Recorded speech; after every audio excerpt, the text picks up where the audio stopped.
Hey, my name is Thorne, and this video is an introduction to a resource I've created in LiveBinder in support of critical pedagogy for music education. I gathered dozens of resources and I divided them into 5 categories represented by the tabs at the top of the page. Introduction, what is critical pedagogy, music as resistance, critical pedagogy for music education, and additional resources. The first tab, Introduction, simply contains this video. So if you're watching this on YouTube, I'll put a link to the LiveBinder in the video description below. The next category, what is critical pedagogy? I linked initially to the Wikipedia page, which is a great overview of what critical pedagogy is, the history of critical pedagogy, and who many of the main players have been in critical pedagogy. For those of you who don't know anything about it, critical pedagogy is an educational philosophy that was developed by a Brazilian educator named Paulo Freire. He wrote a book in 1969 called Pedagogy of the Oppressed that really started the movement.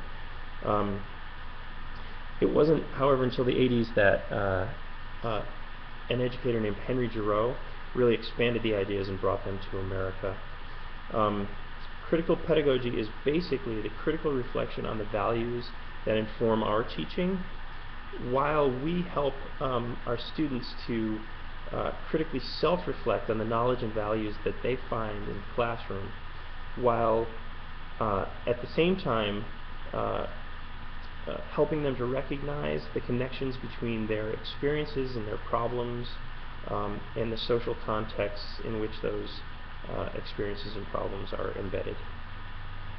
Henry Giroux says that critical pedagogy is an educational movement guided by passion and principle to help students develop consciousness of freedom, recognize authoritarian tendencies, and connect knowledge to power and the ability to take constructive action.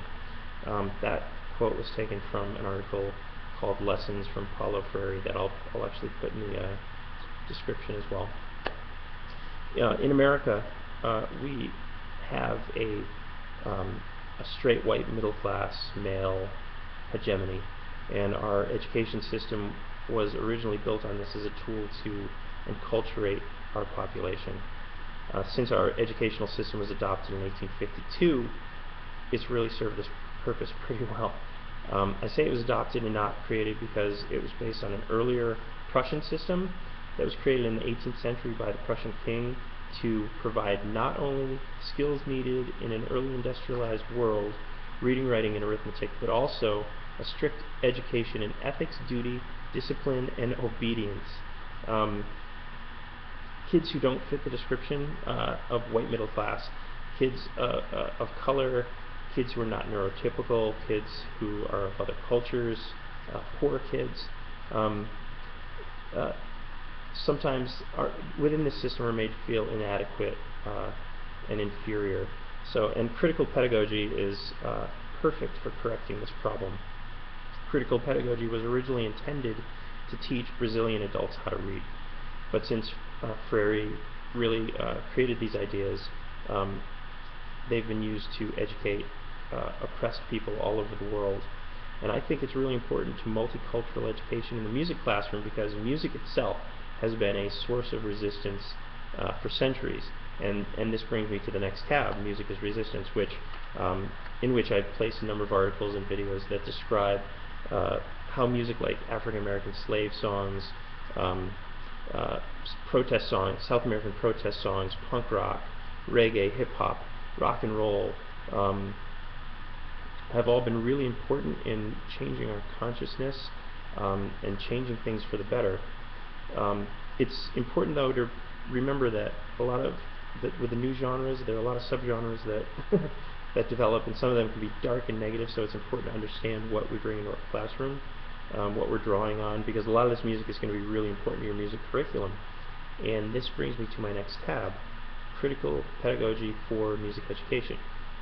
In this tab, I draw really heavily on the work of Frank Abrams, who draws really heavily on the work of critical theorist Jürgen Habermas, sociologist, philosopher Pierre Bourdieu, and critical pedagogues like bell hooks, Henry Giroux, Paulo Freire.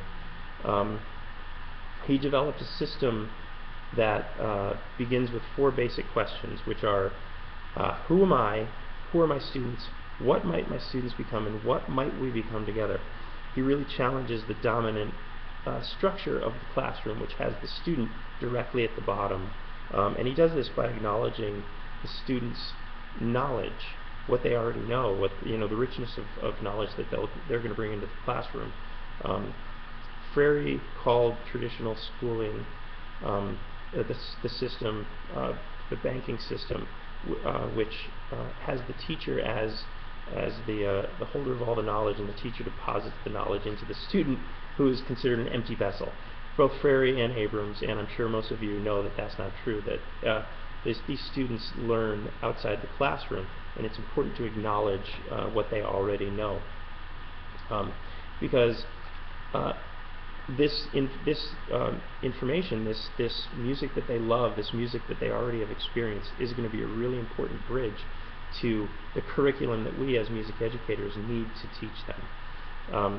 And finally, there's a benefit that goes beyond liberation to critical pedagogy, and that's something that Abrams found in his studies with 6th graders in critical pedagogy in music education.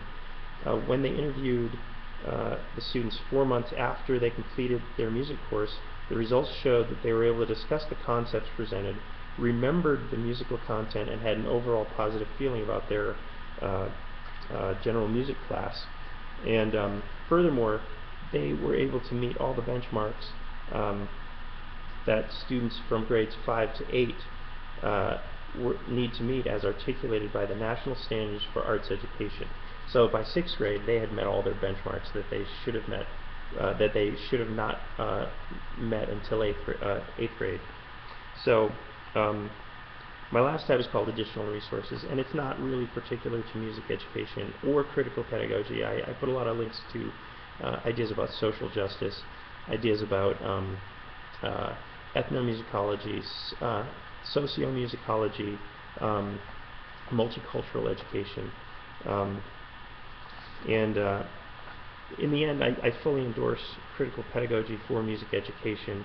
The resources that I place in my binder are going to take some time to get through, so I tried to put as my initial resource on each tab the pages that are most immediately helpful.